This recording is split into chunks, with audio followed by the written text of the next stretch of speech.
தேவனுடைய பலத்தை, தேவனுடைய கிருபையை தான் ஆண்டவரே. இவத்தினை துணை இல்லாமல் இந்த உலகத்திற்கு சாத்தியம் இல்லப்பா. என்னை சுற்றிலும் பாவத்தின் பிரசனம், பாவத்தின் நெருக்கம் இருக்கிறது. பிரச்சனைகள், பிளவீனங்கள், போராட்டங்கள் உண்டு.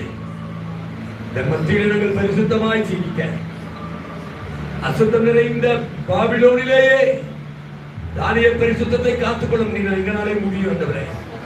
கிருபை மாத்திரம் போதுமா. பரிசுத்தமாய் ஜீவித்து நாங்களும் பட்டணத்தை பகுதியை அசைக்கிறவர்களாய் மாறி தேவர்களுக்கு உதவி செய்யும், தேவர்களுக்கு கிருபை செய்யும். அவத்தை உயர்த்த பவுல் சொன்னது போல ஓட்டத்தை நாங்கள் நல்ல முறையில ஓட்டி முடிக்க, நீதியின் கிரீடத்தை நாங்களும் பெற்றுக்கொள்ளத்தக்கதாக போனார். இருக்கிற ஊழியர்களாக ஒவ்வொரு கிரீடத்திற்கு வைத்திருக்கிறார்கள். அப்படியே ஜபநிலையில் இருக்கிற வேலையிலே